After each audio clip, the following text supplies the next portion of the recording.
अस्सलामुअलैकुम friends, welcome to lecture 3 of junior science teacher 60 days course. आज के lecture में हम साइंस के और भी इंटरेस्टिंग और इम्पोर्टेंट क्वेश्चंस डिस्कस करेंगे जो आपके टेस्ट प्रिपरेशन के लिए बहुत हेल्पफुल होंगे। और अगर आपने लेक्चर 1 और लेक्चर 2 अभी तक नहीं देखा तो ज़रूर देखें। दोनों लेक्चर्स के लिंक्स आपको डिस्क्रिप्शन और आई बटन में मिल जाएंगे। इस लेक्चर में भी हम 20 MCQ option by option detail के साथ समझेंगे ताकि हर कैंडिडेट का कॉन्सेप्ट क्लियर हो जाए। और जैसा हमेशा लेक्चर के एंड में आपको छोटा सा होमवर्क दिया जाएगा और आप कमेंट्स में सॉल्व करेंगे। फ्रेंड्स, लेक्चर 2 के एंड में मैंने आपको 2 क्वेश्चंस दिए थे। आज के लेक्चर की शुरुआत में सबसे पहले उन्हीं क्वेश्चंस को डिस्कस करते हैं। Homework question number 1, which gas is essential for human breathing? Carbon dioxide, oxygen, nitrogen, hydrogen. तो इसका करेक्ट आंसर है ऑक्सीजन। इंसान की ज़िंदगी ऑक्सीजन के बगैर मुमकिन नहीं। जब हम सांस लेते हैं तो लंग्स ऑक्सीजन एब्जॉर्ब करते हैं जो फिर ब्लड के ज़रिए सेल्स तक पहुंचती हैं। सेल इसी ऑक्सीजन को यूज़ करके एनर्जी बनाते हैं। अगर ऑक्सीजन ना हो इंसान सिर्फ कुछ ही मिनट जिंदा रह सकता है। क्वेश्चन नंबर 2 है, who discovered gravity? Galileo Galilei, Charles Darwin, Isaac Newton या एल्बर्ट आइंस्टाइन? तो इसका करेक्ट आंसर है option C, Isaac Newton. Newton ने सबसे पहले ही एक्सप्लेन किया कि एक इनविजिबल फोर्स हर ऑब्जेक्ट को अर्थ की तरफ खींचती है। यही फोर्स चीज़ों को नीचे गिरने पर मजबूर करती है। इसी को हम ग्रेविटी कहते हैं। अब फ्रेंड्स, जिसने होमवर्क किया तो वो सही तैयारी कर रहा है, उसकी प्रिपरेशन स्ट्रांग है। और जिसने मिस्टेक की उनके लिए अब कॉन्सेप्ट क्लियर हो गया होगा। चलिए अब स्टार्ट करते हैं लेक्चर 3 के नए एमसीक्यू। क्वेश्चन नंबर 1 है, largest human organ inside the body? सवाल में पूछा गया है कि इंसानी जिस्म के अंदर इंटरनल ऑर्गन कौन सा है सबसे लार्जेस्ट। सो ऑप्शन ए है हार्ट। दिल एक बहुत इंपॉर्टेंट ऑर्गन है जो ब्लड पंप करता है और ऑक्सीजन पूरे बॉडी में सर्कुलेट करता है, लेकिन साइज में दिल सबसे बड़ा ऑर्गन नहीं है। ऑप्शन बी है लंग्स। लंग्स लार्ज होते हैं और ऑक्सीजन और कार्बन डाइऑक्साइड का एक्सचेंज करते हैं, लेकिन मेडिकल डेफिनेशन के मुताबिक लार्जेस्ट इंटरनल ऑर्गन लंग्स नहीं है। ऑप्शन सी है लिवर। लिवर हमारी बॉडी का सबसे बड़ा अंदर का ऑर्गन है, यानी लार्जेस्ट इंटरनल ऑर्गन है। ये फूड डाइजेस्ट करने में मदद करता है, टॉक्सिन्स को फिल्टर करता है और विटामिन को स्टोर करता है। इसका वेट लगभग 1.5 kg होता है। ऑप्शन डी है किडनी। किडनी इस ब्लड को फिल्टर करती हैं और ये लिवर से छोटी होती हैं। इन सब ऑप्शंस में से करेक्ट आंसर है option C, liver. Question number 2 है, largest human organ outside the body? अब आउटसाइड पूछा गया है कि बाहर, इंसानी जिस्म के बाहर से कौन सा जो ऑर्गन है सबसे बड़ा है। सो ऑप्शन ए है स्किन। स्किन हमारी बॉडी को पूरा कवर करती है। ये एक प्रोटेक्टिव लेयर है जो जर्म्स और हार्मफुल रेज से बचाती है। ये बॉडी का सबसे बड़ा ऑर्गन है जो अंदर बाहर दोनों को प्रोटेक्ट करता है, यानी कि जो लार्जेस्ट एक्सटर्नल ऑर्गन है वो स्किन है। ऑप्शन बी भी देख लेते हैं, हेयर। हेयर जो बाल हैं वो प्रोटेक्शन और अपीयरेंस के लिए इम्पोर्टेंट है, लेकिन ये ऑर्गन नहीं कहलाते। ऑप्शन सी है नेल्स। नेल्स कैरेटीन से बनती हैं और सिर्फ छोटी कवरिंग होती हैं, सबसे बड़ा ऑर्गन नहीं है। ऑप्शन डी है ice. Ice important sensory organs हैं, लेकिन साइज और फंक्शन के हिसाब से स्किन के बराबर नहीं है। इन सब ऑप्शन में से जो करेक्ट आंसर है वो ऑप्शन ए है, स्किन। क्वेश्चन नंबर 3 है, instrument use for measuring atmospheric pressure? सवाल में पूछा गया है कि वो कौन सा इंस्ट्रूमेंट है जो हवा के प्रेशर या हवा का प्रेशर मेजर करता है। ऑप्शन ए है थर्मोमीटर। ये टेम्परेचर मेजर करता है, हवा का प्रेशर नहीं करता है मेजर। ऑप्शन बी है बैरोमीटर। ये स्पेशली डिज़ाइन किया गया है इंस्ट्रूमेंट है जो एटमॉस्फेरिक प्रेशर को मेजर करता है। मीट्रोलॉजी में इसका बहुत बड़ा यूज़ है। ऑप्शन सी है हाइड्रोमीटर। ये लिक्विड की डेंसिटी मेजर करता है, प्रेशर नहीं। ऑप्शन डी है एल्टीमीटर। ये हाइट या एल्टीट्यूड मेजर करता है, प्रेशर डायरेक्टली नहीं। इन सब ऑप्शन में से जो करेक्ट था वो है ऑप्शन बी, बैरोमीटर। यह स्पेशली डिज़ाइन किया गया है, या स्पेशली कह सकते हैं कि इसको इंस्ट्रूमेंट को डिज़ाइन किया गया है एटमॉस्फेरिक प्रेशर के लिए, प्रेशर को मेजर करने के लिए। क्वेश्चन नंबर 4 है, who gave law about gases, सवाल में पूछा गया है कि गैसेस के बारे में लॉ किस साइंटिस्ट ने दिया।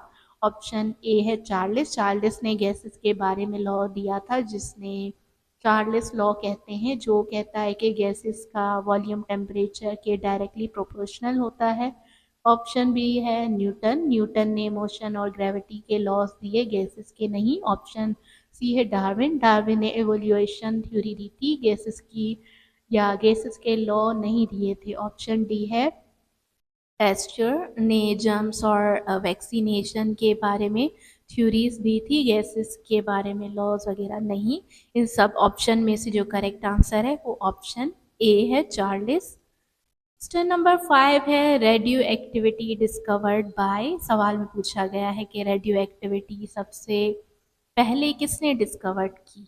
ऑप्शन ए है मैरी क्यूरी। मैरी क्यूरी ने रेडियो एक्टिविटी पर बहुत रिसर्च की थी और एलिमेंट्स रेडियम और पोलोनियम डिस्कवर्ड किए, लेकिन डिस्कवरी का क्रेडिट उन्हें नहीं जाता।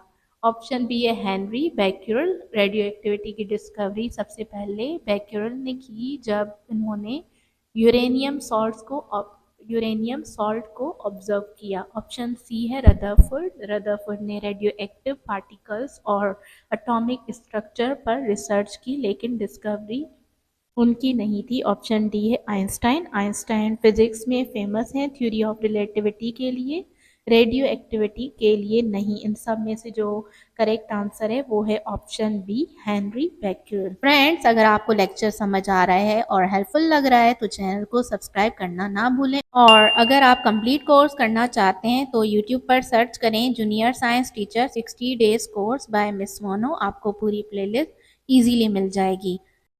क्वेश्चन नंबर 6 देख लेते हैं कि क्वेश्चन नंबर 6 है second law of thermodynamic given by. किसने दिया सेकंड लॉ ऑफ थर्मोडायनेमिक का।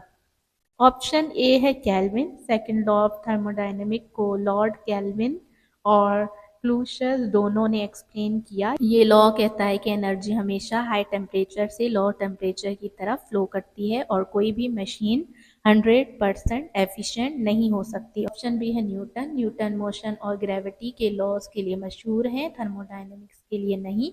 ऑप्शन सी है चार्ल्स। चार्ल्स ने गैसेस के लॉ दिए, थर्मोडायनेमिक्स के नहीं। ऑप्शन डी है जूल। जूल ने एनर्जी कन्वर्जेशन और हीट वर्क रिलेशन पर काम किया था, लेकिन सेकंड लॉ का क्रेडिट केल्विन को जाता है। इन सब में से जो ऑप्शन करेक्ट है वो है ऑप्शन ए। क्वेश्चन नंबर 7 है who is consider the first space scientist. सवाल में पूछा गया है कि पहला स्पेस साइंटिस्ट किसे माना जाता है। ऑप्शन ए है न्यूटन। न्यूटन नहीं है। ऑप्शन बी है एरिया भाटा। भारत के एक बहुत पुराने साइंटिस्ट थे जिन्हें एस्ट्रोनॉमी और मैथमेटिक्स का पियोनियर माना जाता था, लेकिन मॉडर्न स्पेस साइंस के कॉन्टेक्स्ट में ये जवाब नहीं है। आंसर मतलब ये सही नहीं है। ऑप्शन सी है गैलीलियो गैली। गैलीलियो गैली को फादर ऑफ मॉडर्न साइंस कहते हैं। उन्होंने टेलीस्कोप बनाया और स्पेस ऑब्जेक्ट्स को स्टडी किया। उन्हें ही पहला स्पेस साइंटिस्ट माना जाता है। ऑप्शन डी है आइंस्टाइन। आइंस्टाइन रिलेटिविटी के लिए मशहूर है, लेकिन स्पेस साइंटिस्ट के तौर पर नहीं। इन सब ऑप्शन में से जो करेक्ट आंसर है वो है ऑप्शन सी गैलीलियो गैली। क्वेश्चन नंबर 8 है जीबी स्टैंड फॉर। सवाल में पूछा गया है कि जीबी का फुल फॉर्म क्या है। यहाँ पे ऑप्शंस दिए गए हैं। ए ऑप्शन है गीगाबिट। ऑप्शन बी है गीगाबाइट। ऑप्शन सी है ग्राफिकल बाइट और ऑप्शन डी है जनरल बेस। तो इन सब में से जो करेक्ट है वो है ऑप्शन, यहाँ पे पहले ऑप्शन ए देख लेते हैं गीगाबिट। गीगाबिट एक यूनिट है डेटा ट्रांसफ़र स्पीड के लिए, लेकिन जब हम जीबी बोलते हैं स्टोरेज के कॉन्टेक्स्ट में तो इसका मतलब गीगाबिट नहीं होता। ऑप्शन बी है गीगाबाइट, BYTE। तो जीबी का मतलब है गीगाबाइट, जो एक स्टोरेज यूनिट है। 1 GB इक्वल टू 1024 MB, जो हम ज़्यादातर मोबाइल्स में यूज़ करते हैं। ये हार्ड ड्राइव्स, USB और मोबाइल फ़ोन्स में कॉमनली यूज़ होता है। ऑप्शन सी है ग्राफिकल बाइट। ऐसा कोई यूनिट नहीं होता, गलत ऑप्शन है ग्राफिकल बाइट। ऑप्शन डी है जनरल बेस। ये भी एक गलत टर्म है, डेटा स्टोरेज में इसका कोई यूज़ नहीं। इन सब में से जो करेक्ट आंसर है वो ऑप्शन बी है गीगा बाइट। क्वेश्चन नंबर 9 है stretch mark on skin are due to deficiency of. सवाल में पूछा गया है कि स्किन पर स्ट्रेच मार्क्स किस न्यूट्रिएंट की कमी की वजह से होते हैं। यहाँ पे विटामिन दिए गए हैं। ऑप्शन ए है vitamin C. Vitamin C deficiency से स्कर्वी होता है और स्किन वीक हो जाती है, लेकिन स्ट्रेच मार्क्स का रीज़न मेन ये नहीं होता। ऑप्शन बी है विटामिन डी। विटामिन डी की डेफिशिएंसी से बोन्स वीक होती हैं, लेकिन स्ट्रेच मार्क डायरेक्टली इससे रिलेटेड नहीं है। ऑप्शन सी है vitamin E. Vitamin E skin के लिए बहुत इंपॉर्टेंट है, यहाँ पे याद रखें कि विटामिन ई स्किन के लिए है। अगर बॉडी में विटामिन ई की कमी हो जाए तो स्किन की इलास्टिसिटी कम हो जाती है और स्ट्रेच मार्क डेवलप हो जाते हैं। ऑप्शन डी है विटामिन के। विटामिन के ब्लड क्लॉटिंग में हेल्प करते हैं, लेकिन स्ट्रेच मार्क्स के लिए इसका कोई मतलब ताल्लुक नहीं है। इन सब में से जो ऑप्शन करेक्ट है वो है option C vitamin E. Question number 10 है, व्हाट इज सेल्यूलोज। सेल्यूलोज क्या है। सवाल में पूछा गया है कि आप बताएं कि सेल्यूलोज असल में क्या है। ऑप्शन ए है प्रोटीन। प्रोटीन बॉडी बिल्डिंग और रिपेयर के लिए होता है, लेकिन सेल्यूलोज प्रोटीन नहीं है। ऑप्शन बी है फैट। फैट हमें एनर्जी देता है और बॉडी को इंसोलेशन प्रोवाइड करता है, लेकिन सेल्यूलोज फैट नहीं है। फैट भी नहीं है, प्रोटीन भी नहीं है। ऑप्शन सी देख लेते हैं, कार्बोहाइड्रेट। सेल्यूलोज एक कार्बोहाइड्रेट है जो प्लांट्स के सेल वॉल का मेन हिस्सा होता है। ये फाइबर की फॉर्म में होते हैं और ह्यूमन बॉडी इसे डाइजेस्ट नहीं कर सकती या कर पाती। ऑप्शन डी है विटामिन। विटामिन बॉडी के मेटाबॉलिज्म और इम्यूनिटी में हेल्प करते हैं, लेकिन सेल्यूलोज विटामिन नहीं है। इन सब में से जो करेक्ट आंसर है वो है carbohydrates, option C. Question number 11, magnesium is present in. सवाल में पूछा गया है कि मैग्नीशियम किस में सबसे ज़्यादा होती है। ऑप्शन ए है ब्लड। ब्लड में मैग्नीशियम थोड़े अमाउंट में होती है, लेकिन ये मेन स्टोरेज प्लेस नहीं है। ऑप्शन बी है बोन्स। ह्यूमन बॉडी का बहुत सारा मैग्नीशियम बोन्स और टीथ में स्टोर्ड होता है, ये बोन्स को स्ट्रॉन्ग बनाता है। ऑप्शन सी है स्किन। स्किन में मैग्नीशियम बहुत कम होता है। ऑप्शन डी है टीथ। टीथ में भी थोड़ा मैग्नीशियम होता है, लेकिन सबसे ज़्यादा बोन्स में स्टोर होता है। सो यहाँ पे करेक्ट आंसर है option B, bones. Question number 12 है, एज टेम्परेचर राइजेस आइस जो है वो क्या होती है। Ice starts. सवाल में पूछा गया है कि जब टेम्परेचर इंक्रीज होता है तो आइस के साथ क्या होता है। इवोपरेटिंग। ऑप्शन ए है इवोपरेटिंग। डायरेक्टली आइस से नहीं होती, पहले वाटर बनेगा फिर इवोपरेट करेगा। ऑप्शन बी है मेल्टिंग। जब टेम्परेचर 0 डिग्री सेल्सियस से ऊपर आ जाता है यानी इंक्रीज होता है तो आइस मेल्ट होना शुरू हो जाती है और पानी बन जाता है। ऑप्शन सी है फ्रीजिंग। फ्रीजिंग तब होती है जब टेम्परेचर कम होता है, ज़्यादा होने पर नहीं। ऑप्शन डी है एक्सपेंडिंग। आइस एक्सपेंशन फ्रीज होने पर होता है, गर्म होने पर नहीं। सो करेक्ट आंसर है option B, melting. Question number 13 है, deficiency of vitamin A causes. सवाल में पूछा गया है कि विटामिन ए अगर बॉडी में कम हो या विटामिन ए की कमी हो तो कौन सी डिजीज होती है। ऑप्शन ए है रिकेट्स। रिकेट्स विटामिन डी की कमी से डेफिशिएंसी से होता है। ऑप्शन बी है night blindness. Vitamin A eyes के लिए बहुत ज़रूरी है, अगर ये कम हो जाए तो इंसान को रात में अंधेरे में देखने में प्रॉब्लम होती है, जैसे नाइट ब्लाइंडनेस कहते हैं या जिसको नाइट ब्लाइंडनेस कहते हैं। ऑप्शन सी है स्कर्वी। स्कर्वी विटामिन सी की कमी की वजह से होती है। ऑप्शन डी है berry berry. Berry berry vitamin B1 की डेफिशिएंसी से होती है। करेक्ट आंसर यहाँ पे option B, night blindness. Question number 14 है, deficiency of vitamin C causes. Vitamin C की कमी अगर बॉडी में हो जाए तो कौन सी डिजीज होती है। ए है रिकेट्स। रिकेट्स विटामिन डी की डेफिशिएंसी से होती है। ऑप्शन बी है स्कर्वी। विटामिन सी की कमी से स्कर्वी होता है। इस डिजीज़ में गम्स वीक हो जाते हैं, ब्लीडिंग होती है और वाउंड्स ठीक होने में बहुत टाइम लगता है। ऑप्शन सी है पेलग्रा।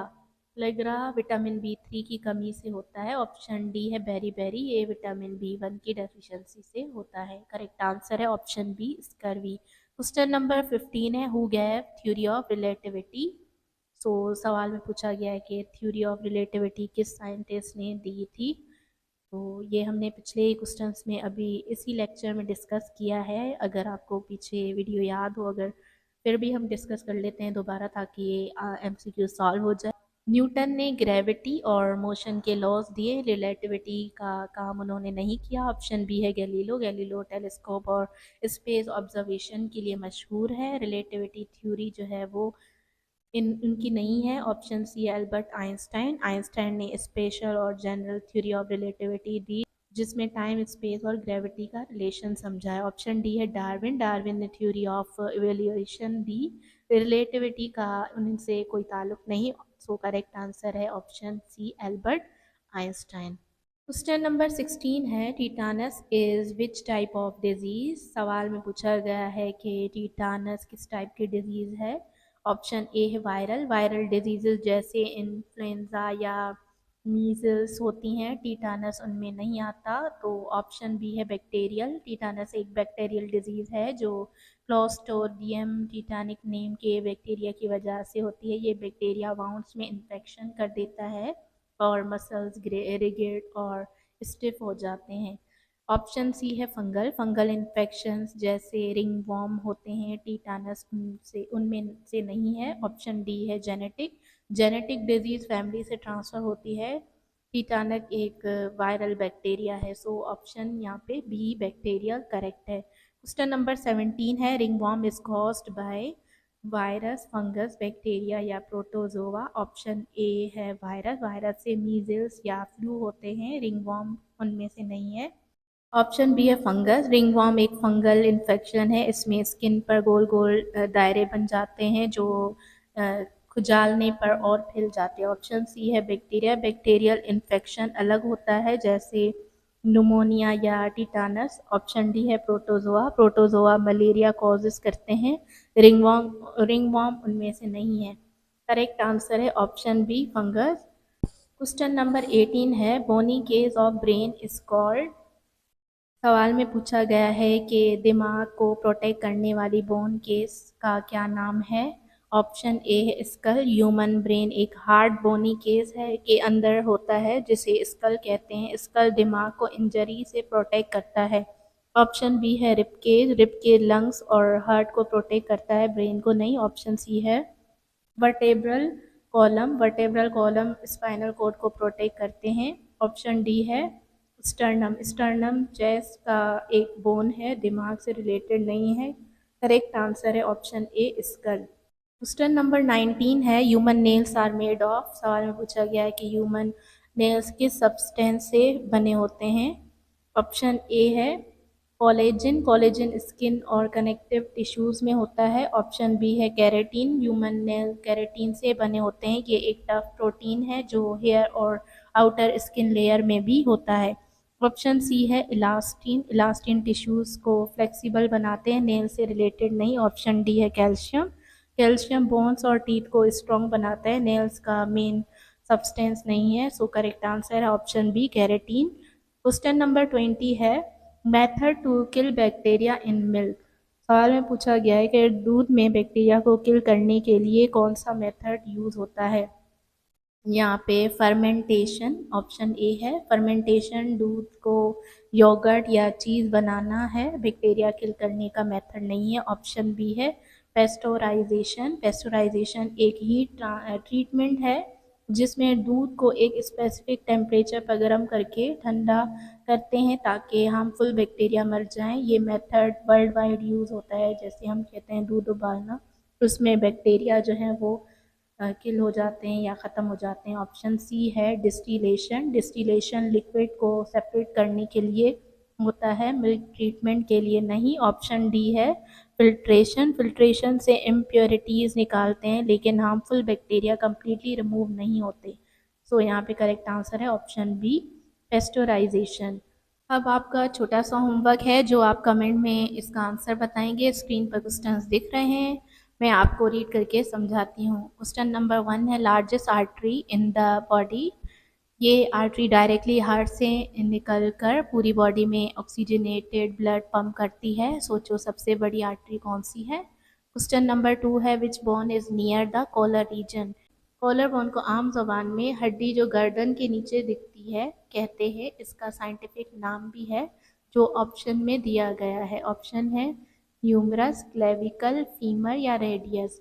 तो which bone is near the collar region आपको फ्रेंड्स, आज का लेक्चर 3 हमने कंप्लीट कर लिया। हमने साइंस के 20 इम्पोर्टेंट एमसीक्यू डिटेल के साथ समझे। अगर आपने लेक्चर 1-2 नहीं देखा तो ज़रूर देखिए, दोनों के लिंक्स डिस्क्रिप्शन में आई बटन में मिल जाएंगे। और याद रखिए, एक अलग प्लेलिस्ट में फाइनल रिवीजन और मॉक टेस्ट भी अपलोड होंगे, जिसमें आपको टेस्ट के बिल्कुल पहले फुल प्रिपरेशन का मौका मिलेगा। होमवर्क के आंसर कमेंट में लिखना ना भूलें। मिलते हैं लेक्चर 4 में, तब तक के लिए अपना ख्याल रखिए। अल्लाह हाफिज़।